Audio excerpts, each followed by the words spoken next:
Hi, my name's Helen, and today we're going to go through an introduction to Pilates. We're going to go through the 5 Pilates principles and teach you how to set your core. Okay. If I can get you to have a lay down on your back for me. Okay. I just want you to bend your knees, bring your feet into the bottom a bit further, and just relax your hands down by your sides for me. Okay. So first of all, just put a couple of blocks underneath your head to improve the alignment of your posture. So the first thing we're going to think about is your breathing. Okay, so are you happy for me to put my hands onto your ribs? So what I want you to think about is take a nice deep breath for me, and you're going to breathe out into my hands. And then relax. Okay, okay.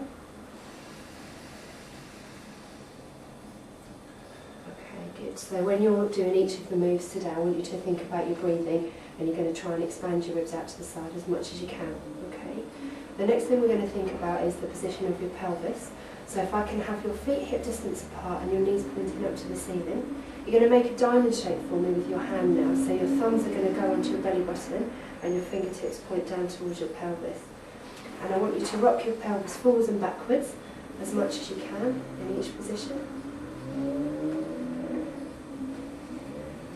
And then you're going to come into a resting point in the middle where your diamond is flat.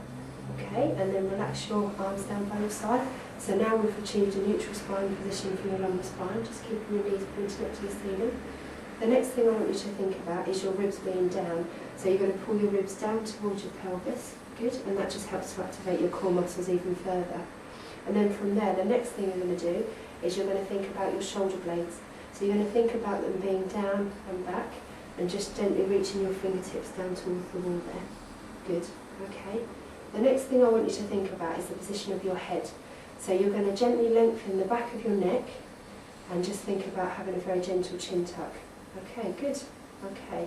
So now we've improved the alignment, we're now going to work on setting your transverse abdominal muscles, which is the muscles that run deep to your spine and they act as a corset. Okay, so they're going to help to front your spine. So I just want you to find your hip bones and you're going to bring your fingers in and down an inch.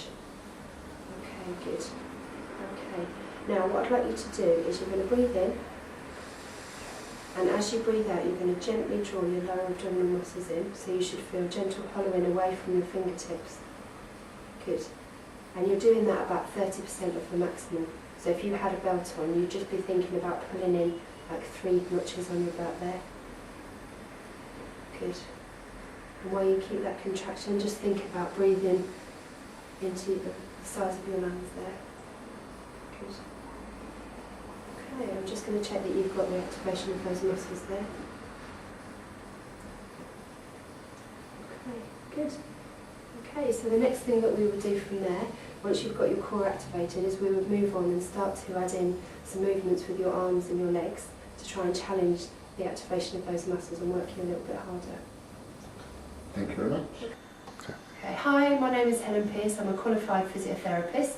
I specialise in treating patients with neurological conditions and also treating patients with Pilates, and I do one-to-ones and two-to-one sessions.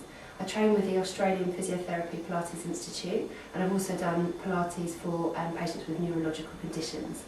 I work with patients helping to improve their core stability and their postural alignment to help prevent future problems and to hopefully correct problems that they've got at the moment. Some pieces of equipment that are useful to have when you're doing Pilates are blocks so that you can put under your head or your bottom to correct alignment, so the small blocks such as these ones, and then also the larger blocks such as these ones, but if you don't have these available to you, you can also use a towel. When patients progress, we can move on to working with a gym ball and some TheraBand to add extra resistance and make the exercises more difficult for them.